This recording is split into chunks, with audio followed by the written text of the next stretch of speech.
आमच्या घरी ना माझे मोठे काका येणार होते. त्यांचा कॉल आलेला मला. ते बोलले की माझ्यासाठी मस्तपैकी अशी भरवा मिरची बनवून ठेव. तर मी तीच बनवणार होती. मग मला असं वाटलं की ही रेसिपी तुमच्यासोबत पण शेअर करावी. तर त्यासाठी ना शेंगदाणे थोडे भाजून घ्यायचे तव्यावर. त्यानंतर त्याला काढून टाकायचं. भाजून झालं ना, त्यानंतर त्याच तव्यामध्ये ना थोडंसं बेसन पीठ टाकायचं आणि थोडं तेल टाकायचं एखादी पळी.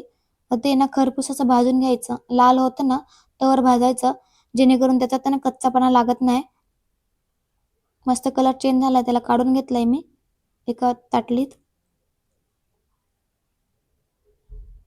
त्याच्यानंतर जे शेंगदाणे भाजले होते ना त्याचेवाले ना साल काढून घ्यायचे. बघू शकता साल काढून झाले. त्याच्यानंतर जे आपण पीठ भाजलं होतं ना बेसनचं ते घेतलंय. त्याच्यात शेंगदाण्याचं कूट करून टाकलंय मी, म्हणजे पीठ करून टाकलंय. त्याच्यानंतर त्यात आहे ना थोडंसं धना पावडर, मीठ टाकायचं. स्वादनुसार मीठ असतंय.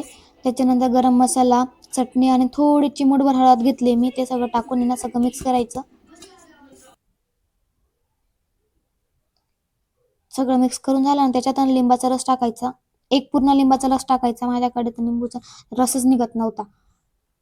त्यानंतर आहे ना त्यात थोडं तेल टाकलं. हाताने मसळून घेतलं मी. बघू शकता तुम्ही.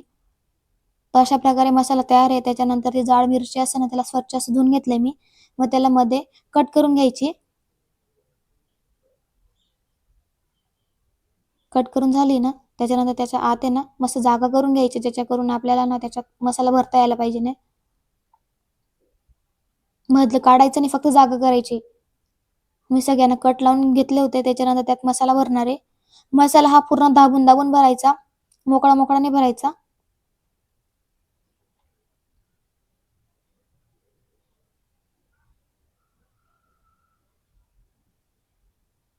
जितका भरता येईल तेवढा भरायचा.